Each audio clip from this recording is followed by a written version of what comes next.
Silakan duduk kembali Bapak Ibu Saudara. Shalom Aleihim. Bapak Yahweh memberkati saudara sekalian. Malam hari ini saya akan menyampaikan satu materi. Dan sebelum saya menyampaikan, saya akan memperkenalkan terlebih dahulu.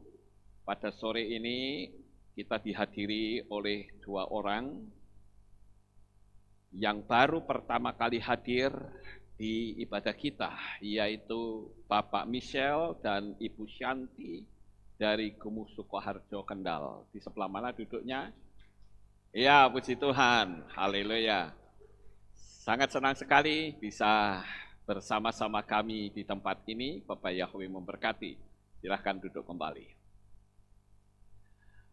Baik, Bapak Ibu, malam ini saya akan memberikan satu materi yang sangat sederhana, namun memiliki pemahaman yang cukup penting.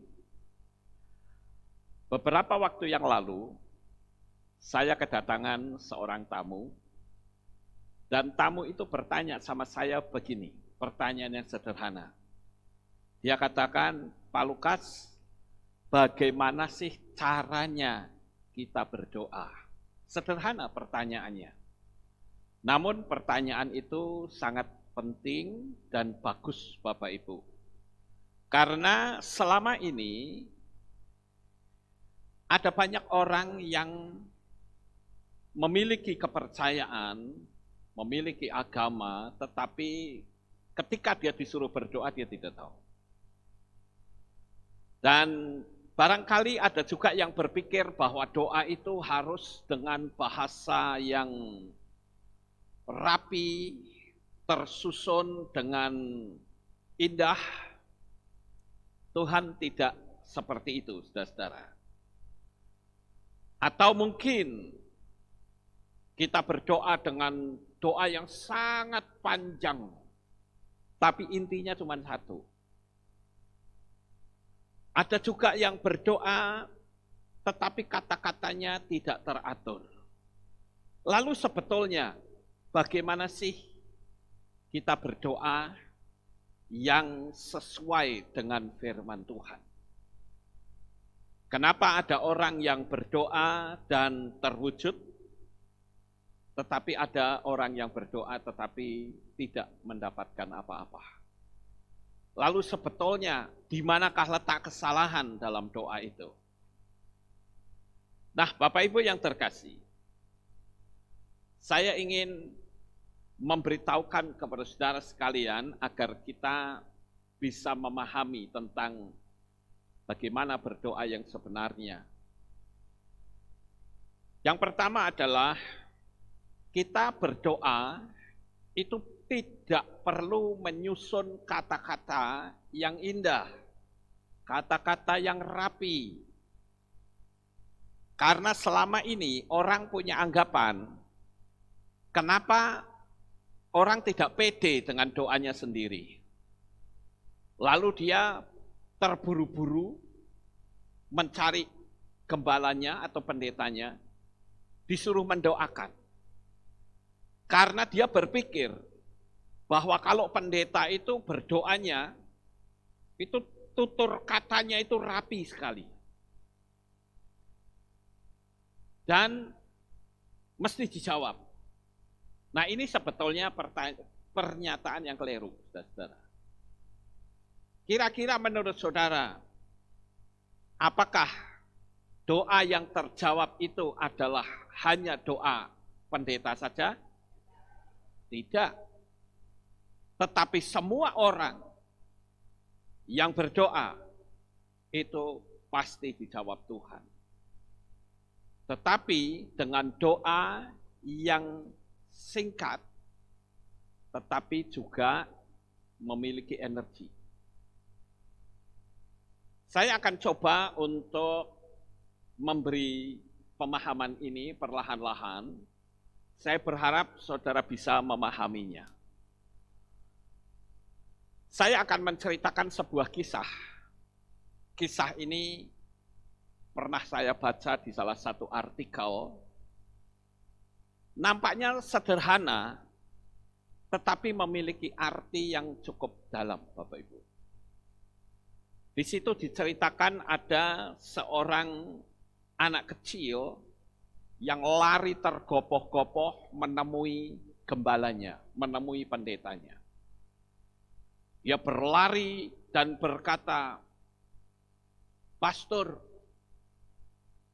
di rumah saya ada yang sedang kritis mau mati. Ayo cepat datang ke tempat saya." Dan apa yang terjadi? Pendeta ini mendatangi rumah dari anak kecil itu. Anak ini anak sekolah minggu, Bapak Ibu. Tetapi dia tergopoh-gopoh, dia minta tolong, "Ayo dong, pastor, doakan. Karena di rumah saya ada yang sedang kritis, mendekati kematian." Pendetanya mendatangi rumah anak itu, dan apa yang terjadi? Pada saat itu si anak menunjukkan siapa yang sedang sakit. Ternyata seekor anjing yang dia miliki, yang dia sayangi. Wah, pendeta ini kecewa. Jauh-jauh mendatangi rumah, ternyata yang sakit bukan manusia tetapi anjing.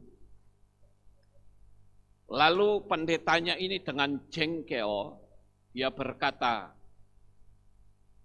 dia berdoa ya, doanya begini, "Hai anjing, jika engkau mau hidup, maka hiduplah. Jika mau mati, maka matilah. Amin." Saking jengkelnya pendetanya, saudara.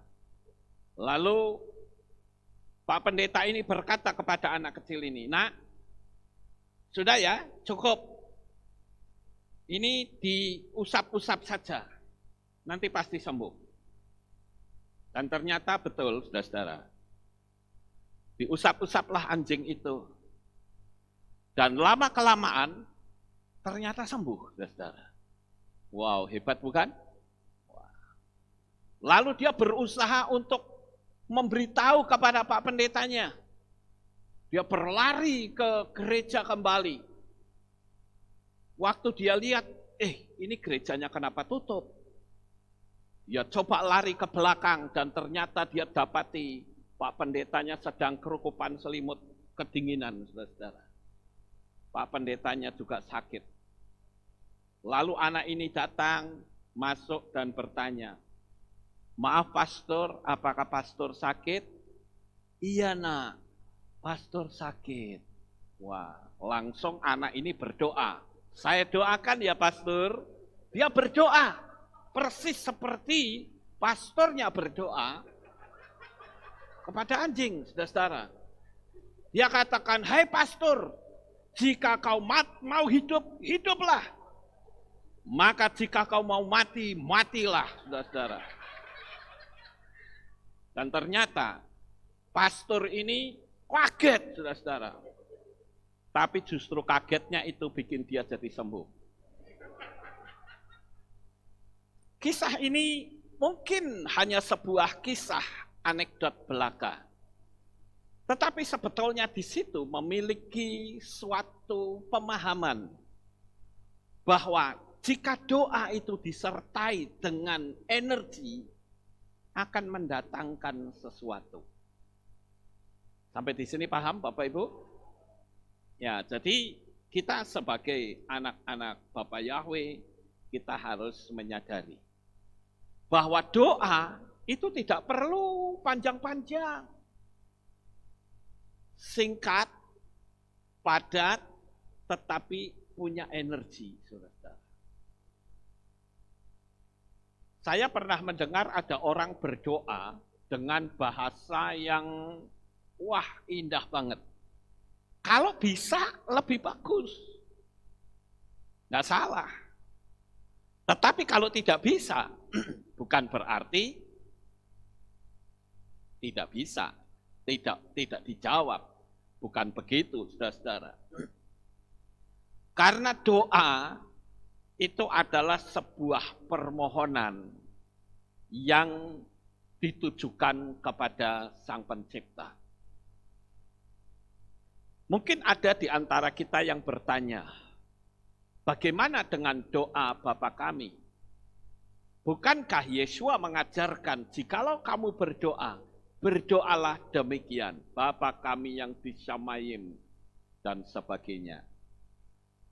Saya beritahu bahwa doa itu adalah merupakan konsep atau pedoman doa. Sama seperti saya pernah menerangkan ya tentang doa Bapa kami, saudara bisa lihat di video saya, mungkin sudah cukup lama, entah berapa tahun yang lalu, saya sudah menerangkannya. Bahwa doa Bapa kami itu adalah konsep doa. Sama seperti saya berikan sebuah analogi begini, saudara. Saya ini kan teknisi, ya kan? Nah, karena saya teknisi, saya bisa membetulkan pesawat televisi. Apakah pesawat televisi Sharp?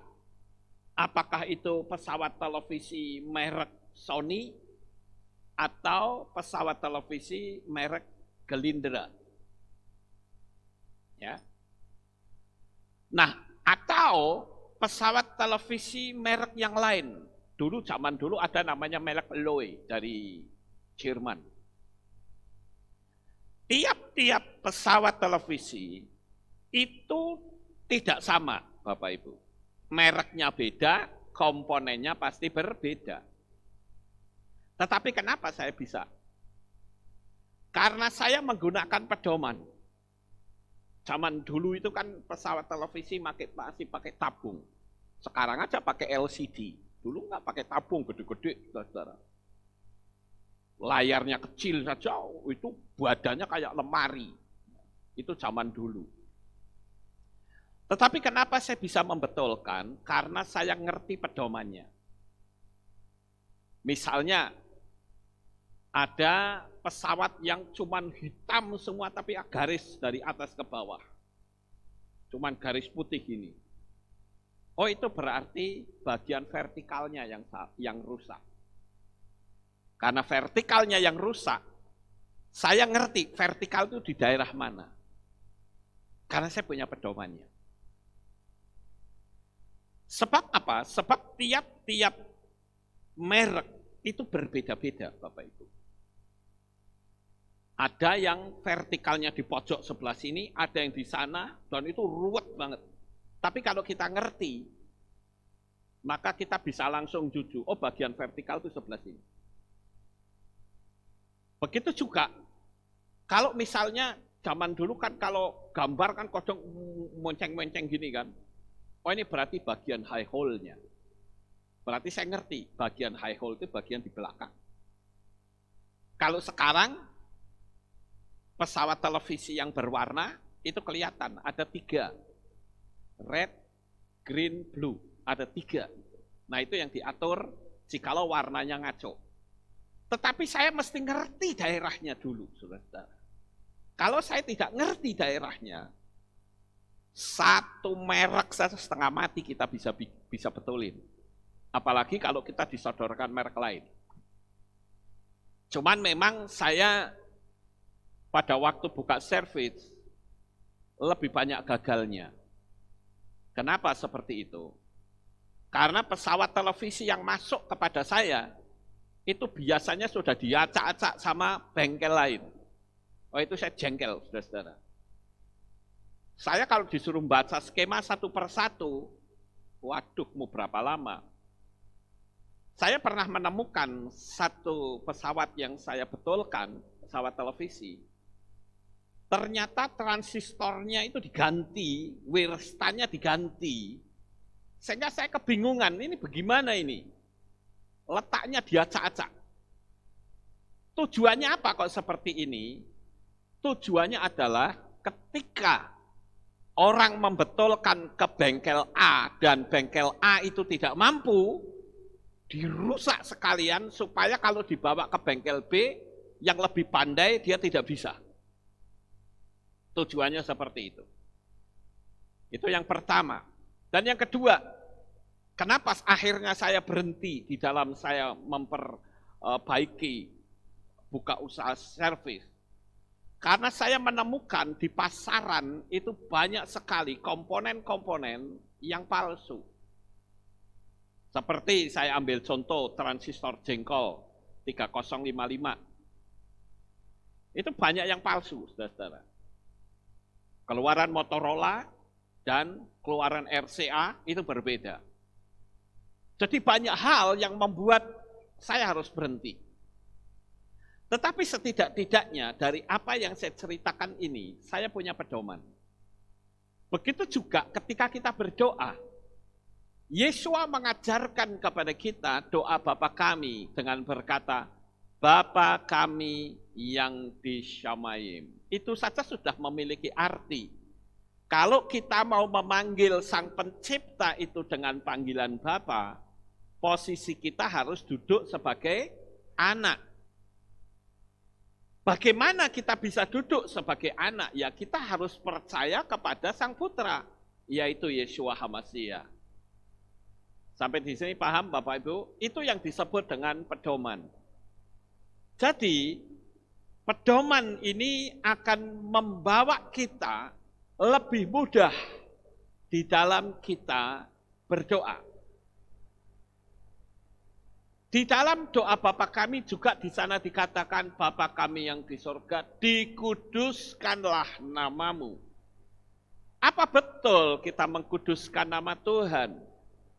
Sedangkan nama Tuhan saja diganti dengan nama berhala. Ini kan parah Bapak Ibu. Nah oleh sebab itulah, pada malam hari ini, saya ingin tunjukkan beberapa hal yang bisa kita praktekkan di rumah masing-masing agar doa kita itu efektif. Yang pertama adalah berdoa itu untuk mewujudkan. Jadi bukan cuman memohon, tetapi mewujudkan. Dan saya perlu kasih tahu juga kepada saudara sekalian bahwa doa sesuai dengan firman Tuhan itu tangannya harus menengadah. Sayang sekali orang-orang Kristen pada umumnya kalau berdoa tangannya ditutup. Seperti ini. Ini tidak pernah ada dalam kitab suci kita, saudara-saudara. Makanya saya berani memberikan sebuah perlombaan. Siapa yang bisa menemukan orang berdoa dengan tangan yang tertutup, 1 ayat saya bisa bayar 1 juta. Tidak akan pernah ada. Nah kalau tidak pernah ada, dari mana mereka berdoa tangannya ditutup? Saya pernah memberitahu kepada seseorang tentang hal ini, saudara-saudara, dan orang itu menjawab dengan jawaban seperti ini. Loh, memang di kitab suci tidak ada, tetapi lukisan-lukisan Yesua itu doanya tangannya tertutup, katanya. Loh, kalau lukisan sih sak penake yang ngelukis, betul nggak saudara-saudara? Mau jungker walik kayak mau apa bisa saja. Tetapi kan kita harus kembali kepada pola yang kitab suci tulis. Kita berdoa dengan tangan yang menengadah. Dan saya katakan saat kita berdoa, mintalah dengan segenap hati saudara. Dengan penuh kepasrahan. Dan saudara berdoa itu bayangkan seolah-olah Tuhan itu ada di dalam kehidupan saudara.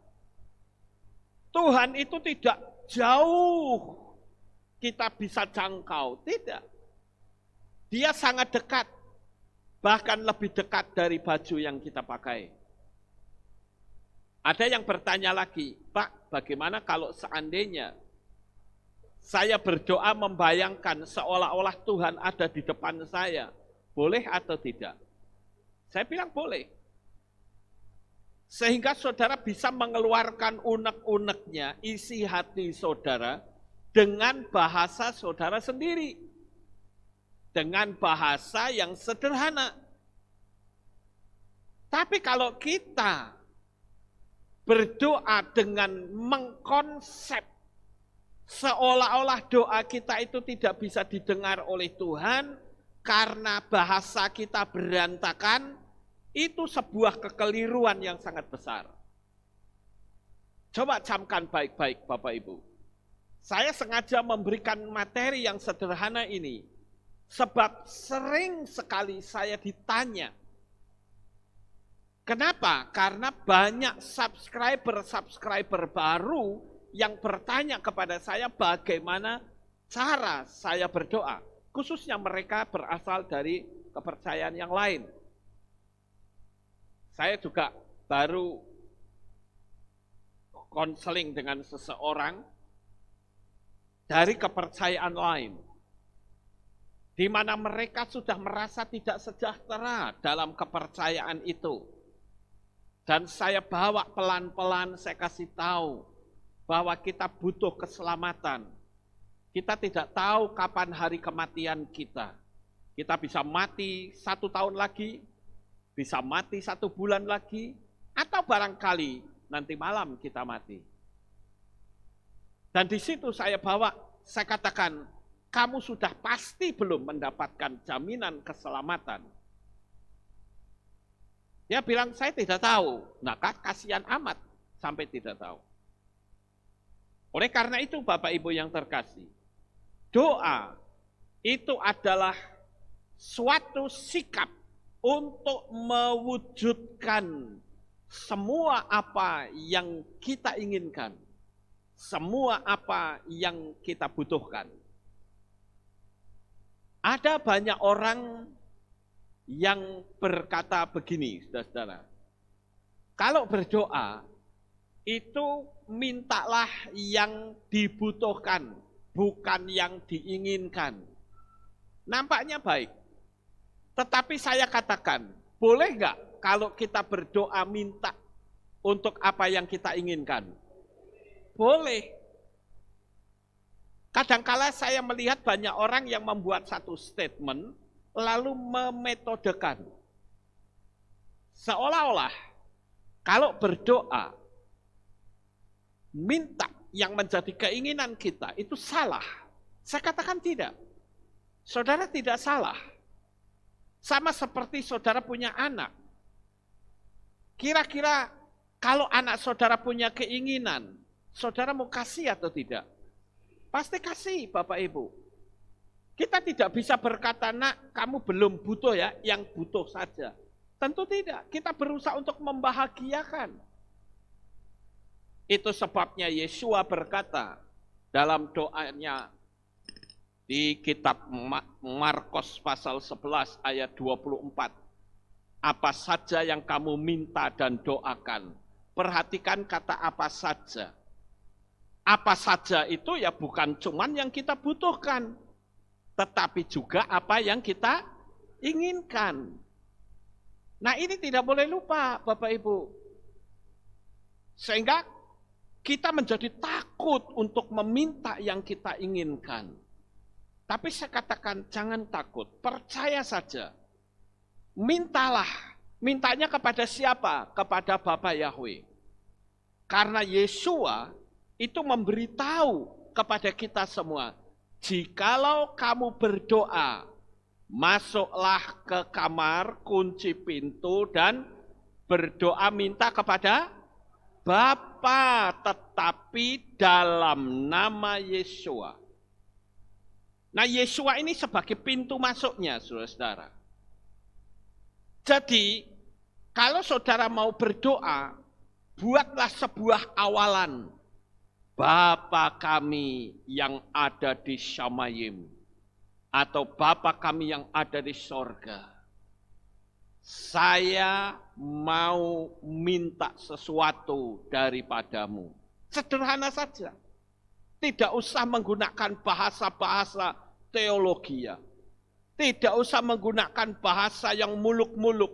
Syukur-syukur saudara bisa lakukan. Tetapi kalau tidak bisa, berbicaralah sesederhana mungkin. Tetapi saudara saat berbicara kepada Bapa, saudara seolah-olah sedang berbicara dengan sosok pribadi orang tua. Itu sebabnya kita disuruh memanggil Sang Pencipta dengan panggilan Bapa. Kepercayaan kita ini unik loh, saudara-saudara. Kepercayaan kita ini kepercayaan yang hierarkinya itu hierarki keluarga. Peraturan-peraturannya itu peraturan keluarga. Bayangkan saja, orang pertama kali yang ditulis oleh kitab suci adalah Adam dan Hawa. Dan Adam dan Hawa itu adalah keluarga yang pertama di dunia. Bentuknya sikapnya keluarga. Tuhan mengajarkan kita juga dengan panggilan keluarga. Bukan panggilan resmi, tapi panggilan keluarga, kita panggil Bapa. Yesus berjalan bersama murid-muridnya juga dengan konsep keluarga. Itu sebabnya kenapa saya tidak mau dipanggil pastor atau pendeta. Karena itu bukan panggilan keluarga. Panggilan keluarga, ya panggilan yang selama ini kita lakukan terhadap keluarga kita. Saudara boleh panggil saya Lukas saja juga boleh. Saudara panggil saya Koh Lukas boleh. Panggil Nak Lukas boleh, Dek Lukas boleh, panggil Papi boleh. Panggil apa saja boleh. Tapi asal jangan panggil pendeta atau pastor. Itu bukan panggilan keluarga, saudara-saudara. Konsep kepercayaan kita itu adalah konsep keluarga. Jadi yang pertama saudara sudah tahu ya, berdoanya kepada Bapa. Di dalam nama Yesua itu sebagai pintu masuknya, Bapak Ibu. Kemudian yang kedua yaitu jangan pernah menempatkan Tuhan itu terlalu jauh. Karena ada orang yang berdoa bayangannya begini. Oh, saya sedang meminta kepada Sang Pencipta yang nun jauh di sana. Apa betul Tuhan itu terlalu jauh dengan kita? Saya rasa tidak, saudara-saudara. Bahkan dia bisa jauh lebih dekat dari baju yang kita pakai. Apalagi kita punya Roh Kudus. Kepercayaan, keimanan kita itu berbeda dengan kepercayaan yang lain. Makanya saya ingin melalui doa yang simple, sederhana dengan sikap hati. Seperti kita sedang berbicara kepada Bapak kita. Memang kalau saya ngomong begini, bisa saja orang protes, saudara-saudara. Dengan berkata begitu, dengan berkata begini, iya Pak Lukas punya orang tua yang baik, gampang leh ngomong. Bagaimana kalau saya punya orang tua yang jahatnya luar biasa? Bagaimana saya bisa memanggil Sang Pencipta dengan panggilan Bapa? Karena saya punya traumatis yang sangat tinggi terhadap orang tua saya yang terlalu jahat. Bahkan saya pun pernah akan diperkosanya. Wah, itu cukup berat memang Bapak Ibu. Saya harus akui. Tetapi abaikanlah orang tua yang berbuat jahat kepada kita. Tetap kita berusaha untuk melihat bahwa Bapa Yahweh itu berbeda dengan Bapa kita secara fisik. Ini yang harus kita ciptakan dalam pikiran kita, Bapak Ibu. Kalau kita gagal menciptakan bayangan di pikiran kita bahwa Sang Pencipta itu seperti seorang Bapa yang penuh kasih, yang membelai kepala kita, kita tidak akan pernah bisa berdoa dengan sungguh-sungguh karena kita punya konsep, oh bapakku tuh jahatnya luar biasa. Aku pernah diusirnya, aku pernah ditempelengnya. Tapi Bapa kita Yahweh itu sangat berbeda. Kenapa sampai dia rela turun ke dalam dunia ini dalam wujud manusia? Karena dia mengasihi kita semuanya. Saya memang harus akui, saudara, bahwa orang yang punya orang tua jahat itu sulit untuk membayangkan sang Bapa surgawi. Namun yang namanya sulit bukan berarti tidak bisa diatasi. Kita harus berusaha untuk mengabaikan semua kejahatan-kejahatan yang pernah dilakukan oleh orang tua kita. Kita harus selalu berpikir bahwa aku sekarang sudah diadopsi oleh Sang Pencipta menjadi miliknya. Itu trik yang sederhana. Kalau kita lihat di dalam kitab Yohanan ya, kalau tidak salah Yohanan pasal 1 ayat yang ke-13, saudara-saudara. Coba kita lihat. Pasal 1 ayat 12, di sana dikatakan demikian. Namun, seberapa banyak orang yang telah menerima dia, kepada mereka telah diberikan otoritas untuk menjadi anak-anak Elohim, yaitu kepada mereka yang percaya dalam namanya. Wow, ini ayat ini betul-betul membuat kita semangat ya Bapak Ibu. Karena kita tidak sedang berhadapan seolah-olah dengan makhluk yang mengerikan, yang berada nun jauh di sana. Tidak. Tetapi kita sedang berhadapan dengan sosok pribadi, seorang Bapa yang begitu cinta, begitu sayang dengan kita. Itu yang harus kita lakukan, cukup sederhana Bapak Ibu.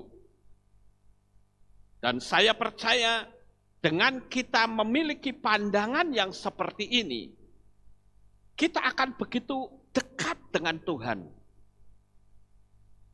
Yang ketiga, saat kita berdoa, lakukanlah dalam hati yang tenang. Bukan dengan hati yang gelisah, hati yang penuh dengan ketakutan, hati yang penuh dengan keraguan dan was-was. Tetapi hampirilah Tuhan dengan kondisi hati yang tenang. Sekarang yang jadi pertanyaan, bagaimana saya bisa tenang, Pak? Masalah saya luar biasa berat. Makanya saya punya trik, saudara-saudara. Triknya bikin sebuah pertanyaan kecil. Kalau masalah kita berat, lalu itu membebani pikiran sampai berat sekali. Buat sebuah pertanyaan. Terus kalau masalahnya berat, kita mau apa? Ayo, kita bisa buat apa dengan masalah itu? Enggak bisa berbuat apa-apa, bukan? Lah kalau tidak bisa berbuat apa-apa, ngapain itu kita bawa, kita taruh di pikiran kita. Sehingga membebani kita, kita jadi sulit tidur, kita sulit makan, makan juga gak enak, seperti makan duri. Kita mau ngapa-ngapain juga malas, ketakutan, saudara. Saya mungkin membahasakan dengan istilah easy going. Orang yang easy going adalah orang yang gampang cuek. Jalani hidup apa adanya. Kalau dia merasa bebannya berat, saya punya trik. Triknya kecil. Terus kalau berat mau ngapain? Pertanyaan sederhana bukan? Dan itu selalu ada dalam diri saya. Kalau memang berat terus suruh ngapain? Nggak bisa ngapa-ngapain toh. Lah kalau nggak bisa ngapa-ngapain, kenapa mesti itu kita taruh di dalam hati kita? Toh yang memberi jalan keluar bukan kita kok. Orang yang sudah kepentok masalah yang berat, saya beritahu, orang itu tidak akan pernah bisa memiliki ide yang baik. Kenapa? Karena dia sedang mengalami tekanan. Tetapi sebaliknya, ketika kita masuk dalam ketenangan, di situ seperti firman Tuhan katakan, di dalam tinggal tenang terletak kekuatanmu. Jadi sederhana sekali, bukan? Jadi kita tenang dulu. Saudara mungkin tanya, terus cara tenangnya bagaimana, Pak? Tenangnya, saudara, yang pertama, carilah tempat yang sepi. Yesus mengajarkan supaya kita masuk kamar, kunci pintu, itu berbicara tentang tempat yang sepi. Kenapa sih? Sekarang saya mau tanya sama saudara. Kenapa ya orang kalau berdoa, banyak yang ngajari matanya ditutup. Matanya ditutup gitu. Anak sekolah minggu kadang diajari gurunya dengan cara yang salah. Tutup mata, lipat tangan, berdoa. Awas loh ya, enggak boleh ngintip. Kalau ngintip nanti disabet sama Tuhan. Ini kan pengajaran sesat, saudara. Kenapa mata ditutup? Ada yang tahu? Ya, fokus pada satu pribadi, yaitu Tuhan. Maksud ditutup itu artinya cuma hanya aku dan dia, nggak ada yang lain. Paham Bapak Ibu? Tapi kalau kita buka mata, kita melihat begitu banyak orang, begitu banyak, apalagi kita dalam keadaan tertekan, sulit kita bisa berbuat sesuatu untuk Tuhan. Tapi ketika kita dalam kondisi tertekan, semua musuh seolah-olah melakukan penyerangan kepada kita. Tutup mata sudah. Kalau tutup mata artinya apa? Depan dihalangi, kiri kanan belakang dihalangi, ada tempat yang tidak punya penghalang, yaitu ke atas. Dan kita mesti yakin betul bahwa ketika kita masuk dalam ketenangan seperti firman Tuhan katakan, di dalam tinggal tenang terletak kekuatanmu. Maka saudara akan merasakan bagaimana energi alam supranatural itu masuk dalam diri kita dengan sangat indah. Sehingga kita bisa kuat, saudara-saudara. Mungkin ada yang berkata begini, kuat pada waktu tutup mata, Pak. Tapi waktu buka mata, itu setan semua yang menyerang saya. Makanya saya katakan, abaikan, belajarlah kita melihat dengan mata batin kita. Kalau kita mau melihat dengan banyak menggunakan mata batin, itu berbeda, saudara-saudara. Apa yang mustahil menjadi tidak mustahil. Walaupun kita tahu bahwa untuk mendapatkan sesuatu, kita harus melewati lorong waktu. It's okay, nggak apa-apa. Ini hanya masalah waktu kok. Dan bagi Bapak Ibu yang ada di rumah masing-masing yang mengikuti streaming saya, mungkin saat ini saudara sedang ada dalam kegelisahan. Mungkin saudara sedang ada dalam masa yang sangat menakutkan. Mungkin saat ini saudara sedang berada di titik yang paling rendah. Tapi saya perlu kasih tahu saudara, Bapa Yahweh itu adalah Tuhan yang Maha Kuasa. Dia sanggup untuk mengangkat kehidupanmu serendah apapun. Karena engkau diciptakan serupa dan segambar dengan Tuhan. Haleluya. Jadi, jangan pernah khawatir. Jangan pernah gelisah. Sampai hari ini saya terus meyakini bahwa aku adalah manusia istimewa yang diciptakan oleh Bapa Yahweh. Sama seperti saudara, dimanapun saudara berada, engkau adalah manusia yang istimewa di hadapan Tuhan. Jangan pernah gelisah. Dalam kondisi apapun, doa saya untuk saudara, agar saudara diberkati oleh Tuhan. Saudara dijagai, dilindungi. agar supaya Tuhan luputkan dari malapetaka dan bahaya yang menimpa saudara. Itu doa saya. Karena saya ingin para subscriber yang mengakses video saya, hidup mereka makmur dan diberkati Tuhan. Karena bagi saya, saudara mengakses video saya, itu sudah merupakan penghargaan besar untuk saya. Jadi, tentu saya akan memberikan imbalan melalui doa-doa saya untuk saudara. Jadi hari ini, lakukanlah doa dengan kondisi hati yang tenang. Kemudian yang keempat, saudara-saudara. Apa yang harus kita lakukan ketika kita berdoa? Lakukanlah dengan penuh syukur. Kalau doa, misalnya kita menghadapi beban yang berat, kita berdoa, Bapa Yahweh, saya hari ini punya beban yang berat sekali Tuhan, tolong saya Tuhan.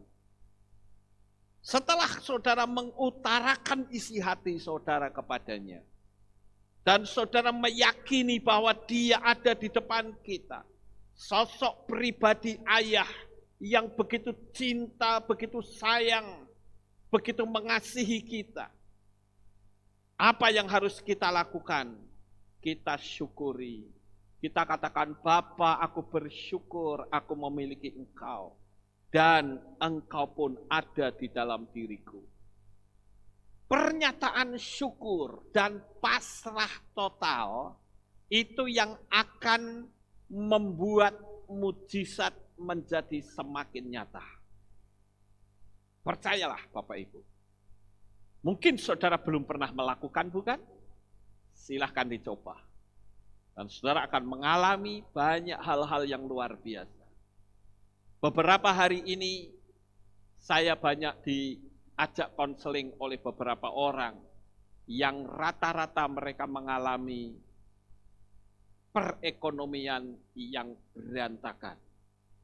Dan saya mencoba untuk menanyai mereka, sudah berapa lama Anda mengikuti video saya? Karena saya selalu berkata, ya ini kalau ada orang kasih WA saya gini, perkenalkan Pak Lukas, nama saya ini, saya dapat nomor ini dari salah satu komen video Pak Lukas di YouTube. Saya selalu berkata begini, saya panggil namanya dan saya katakan terima kasih banyak ya, sudah nonton video saya. Dan syukurlah kalau hal itu bisa menjadi berkat. Salam kenal dari saya Lukas Sutrisno. Dan saya berdoa supaya saudara selalu sehat dan diberkati Bapak Yahweh.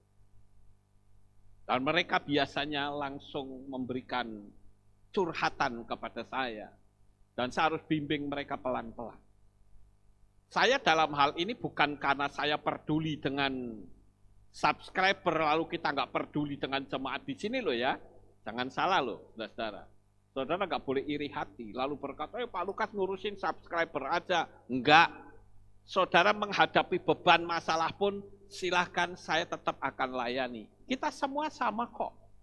Mau subscriber mau bukan, kita semua sama. Amen. Ya, jadi tidak boleh ada iri hati.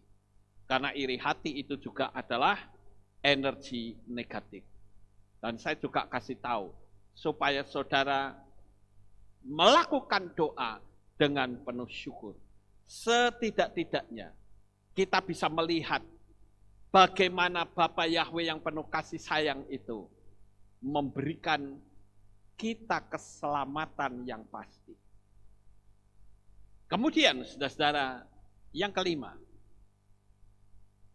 Nah, yang kelima ini, ubahlah kalimat doa ke dalam perasaan yang sungguh-sungguh memohon kepada Tuhan, tetapi bukan mengeluh.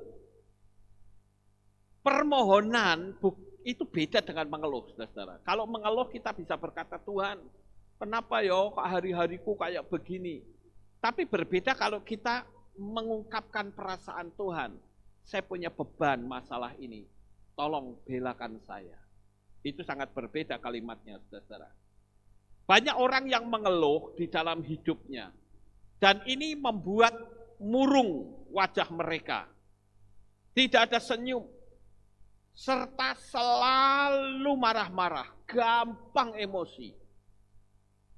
Dan itu energi negatif. Saudara berdoa dengan menghampiri Tuhan dalam posisi hati yang sedang marah percuma. Kira-kira Tuhan dengar apa tidak? Tuhan dengar tetap, dia maha mendengar kok. Tapi dia mengabaikan kita. Betul nggak Bapak Ibu? Kalau saya tanya Tuhan dengar nggak? Ya dengar, dia maha mendengar kok. Tapi dia abaikan kita. Gitu loh. Jadi bagaimana caranya agar kita mencegah supaya kita tidak mengeluh? Saya menemukan ada beberapa tips. Yang pertama, ini karena berkenaan dengan sikap hati kita saat kita berdoa ya Bapak Ibu. Jadi saat menghadapi hari yang penuh tantangan, kesulitan yang sangat menjengkelkan, dan orang tergoda untuk mengeluh dan mengucapkan berbagai kata yang tidak baik, jika saudara menghadapi hari yang seperti itu, coba pikirkanlah orang yang tidak bisa berbicara sama sekali. Artinya begini, saudara. Ketika kita mengeluh, ngeluhnya itu apa? Ini rumusnya. Rumusnya adalah, saudara mengeluhnya itu apa? Kalau kita ngeluh terus, saudara lihat, bayangkan sesuatu yang terbalik.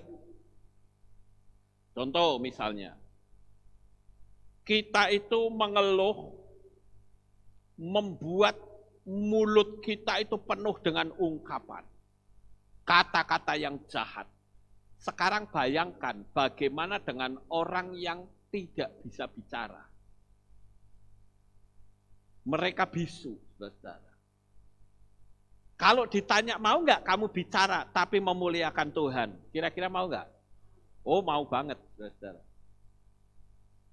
Contoh gampang, ketika kita mengeluh tentang keberadaan, misalnya baju saya kok seperti ini.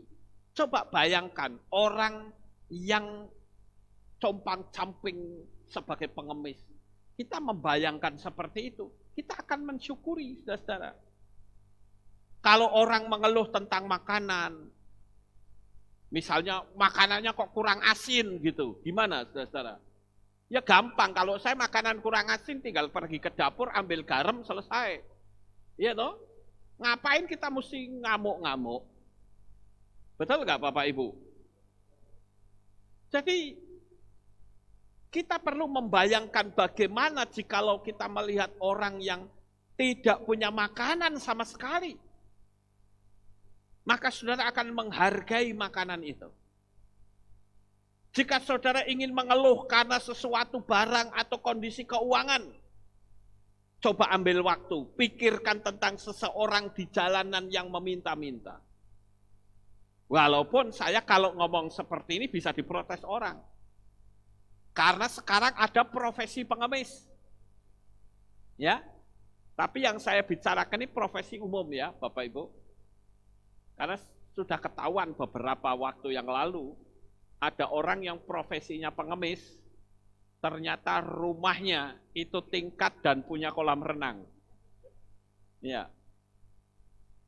Jadi memang profesinya pengemis. Umurnya itu sudah sekitar 50 ke atas. Ya. Tetapi dia menggunakan pakaian seragam. Seragamnya pakaian compang-camping, dia minta-minta di sana, di jalanan. Itu ternyata tiap hari itu bisa memiliki penghasilan lebih besar dari pegawai kantor, pegawai bank, saudara. Profesinya pengemis. Nah sekali waktu ditangkap, ditelusuri, ternyata di rumahnya, di desanya tuh rumahnya megah, tingkat, dan ada kolam renangnya. Kurang ajar nggak itu? Tapi memang itu fakta, saudara. Itu dunia kejahatan luar biasa loh ya. Ada juga orang minta-minta nyewa bayi. Pernah lihat nggak saudara? Yang di pinggir jalan tuh bawa bayi. Kenapa bayinya selalu tidur? Ayo, karena dibius. Coba ngeri kan? Kejahatannya begitu coba.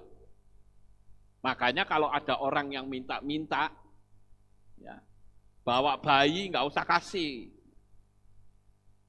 Kenapa dia itu nyeksa anak kecil itu? Kalau mungkin saudara mau nasihati dia, kamu bawa bayi minta-minta sana sini. Itu nyewa itu bayinya, saudara. Dan mereka punya kelompok mafia yang luar biasa. Jadi, cobalah kita belajar untuk kita tidak mengeluh. Sekarang misalnya, jika saudara mengeluh mengenai, wah aku kok jerawatan misalnya, atau ada titik hitamnya, apa yang saudara bayangkan kira-kira? Oh, aku masih tetap cantik dibanding orang yang kebakaran mukanya. Bisa nggak seperti itu?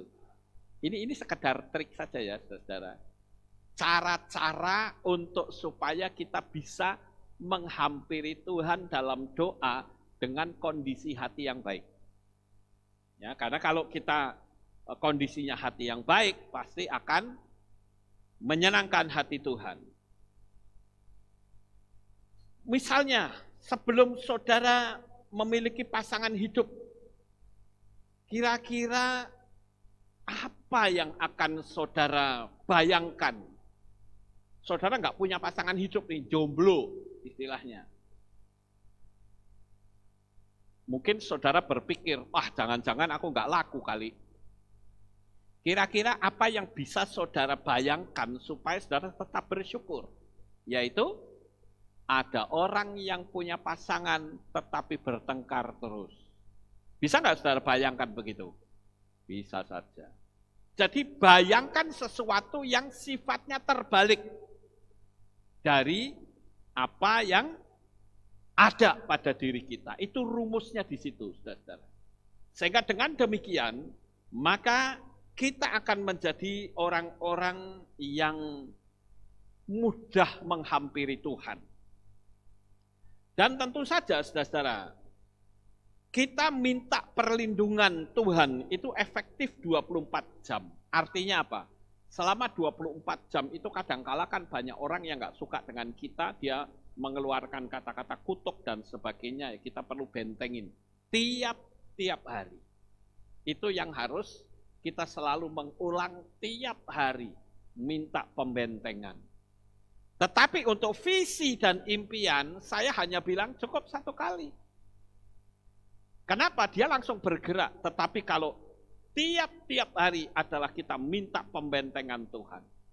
Hari ini kita sudah minta dibentengi, besok bisa saja ada orang yang tidak suka dengan kita, yang melakukan penyerangan. Jadi melalui hal-hal yang seperti itulah, kita akan berkenan di hadapan Tuhan. Amin.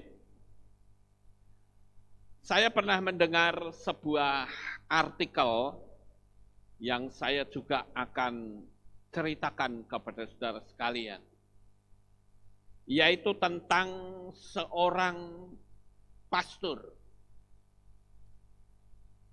yang ternyata dia ini adalah seseorang yang sukanya kepada orang-orang yang kaya. Kalau dimintain doa untuk orang yang miskin, nggak mau, saudara-saudara. Lalu pada suatu hari, seorang pastor ini didatangi oleh orang kaya.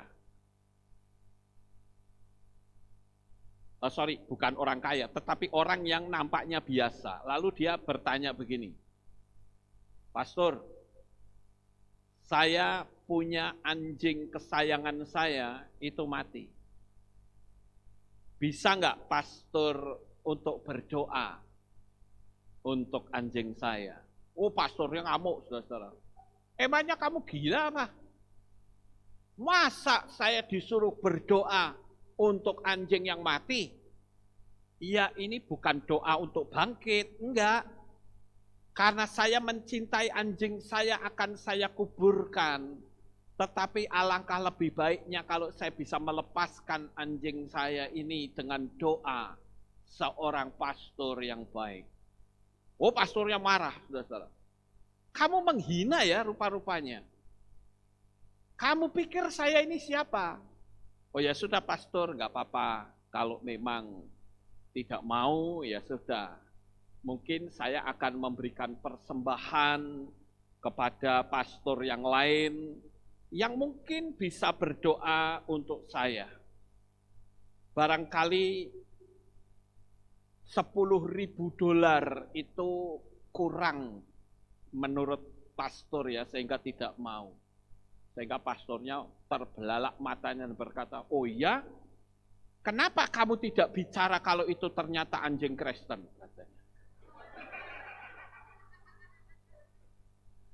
Saudara tahu nggak maksud cerita ini kemana? Karena cari duit, saudara-saudara. Ya. Sehingga si pastor bilang, wah, $10.000, $20.000 mau dikasih hanya untuk berdoa, kapan lagi? Ya, saudara-saudara, itu doa yang tidak benar. Oleh karena itu, kita sebagai anak-anak Bapa Yahweh, mari kita berdoa dengan segenap hati kita, dengan kesungguhan hati kita. Saya percaya, tidak ada perkara yang mustahil, selama saudara mau sungguh-sungguh berdoa. Jadi inilah yang saya bisa bagikan untuk Bapak Ibu Saudara yang mungkin masih kesulitan. Bagaimana sih cara orang berdoa yang benar itu? Saya percaya materi ini bisa menjadi berkat untuk saudara sekalian. Sukses besar untuk saudara.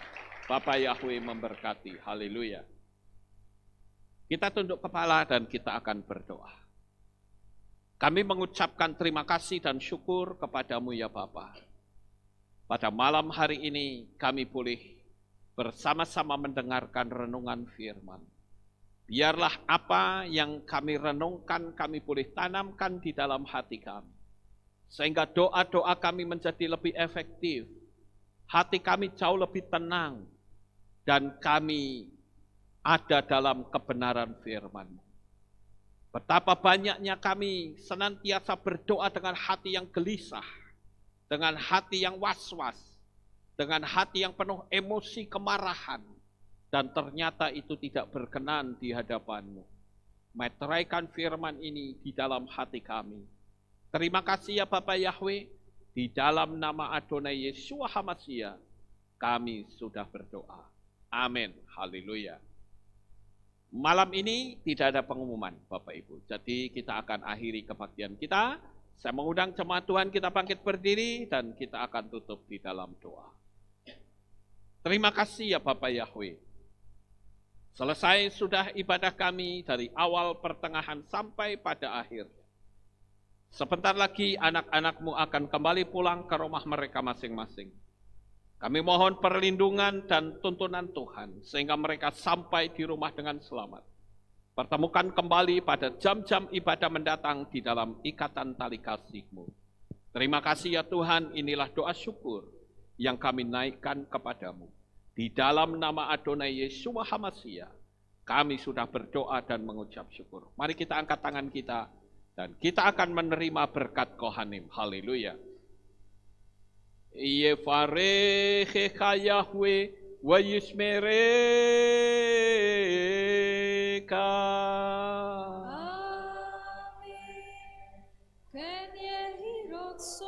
Yair Yahweh panau eleka. Wihuneka.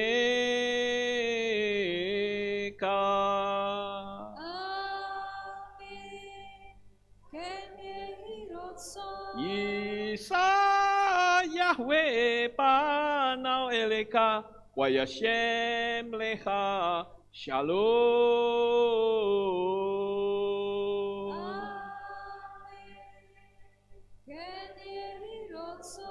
Baruk atabair ufaruk adabasadeh. Engkau akan diberkati di kota dan kau akan diberkati di ladang. Amin. Baruk peripit neka, ufri atmatka, ufri fahem teka shekar alapeka wa esterot soneka. Diberkatilah buah kandunganmu, diberkati hasil bumimu, diberkati hasil ternakmu, anak-anak lembumu dan anak-anak dombamu. Amin. Baruk tanah kaum misyarteka, diberkatilah bakulmu dan tempat adonanmu. Amin. Baruk ata momoy, kau faruk ata betseteka, dan kau akan diberkati pada waktu kau masuk, dan kau akan diberkati pada waktu kau keluar. Amin.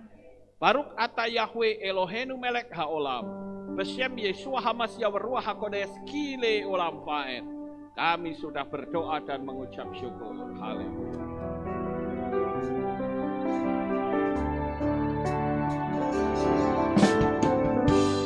Yevarecha,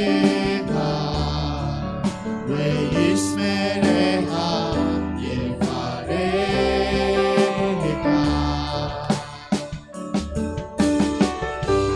Yair Yahweh, Adawelecha, Vichunecha. Yevarecha, Ve'yismerecha, Yevarecha.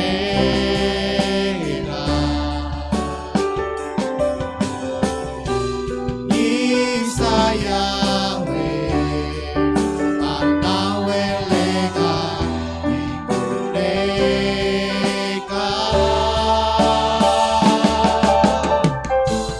Ve'Hashem lecha, Shalom, Shalom. Ve'Hashem lecha,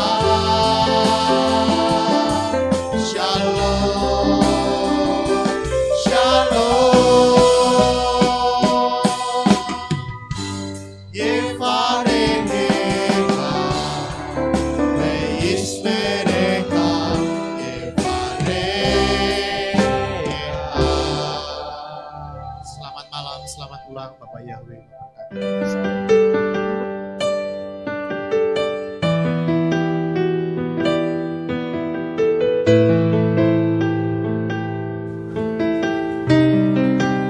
Segala pujian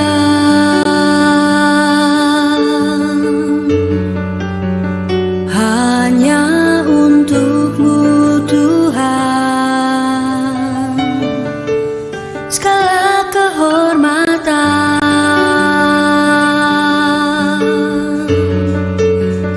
juga punya-Mu Tuhan. Dari puncak tertinggi sampai lembah terlandai, semua karya kasih cinta-Mu,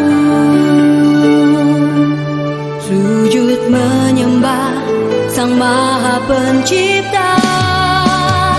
Hatiku menari disertai derai air mata memanggil nama-Mu, Yahweh Tuhan. Segala kemuliaan hanya bagi-Mu.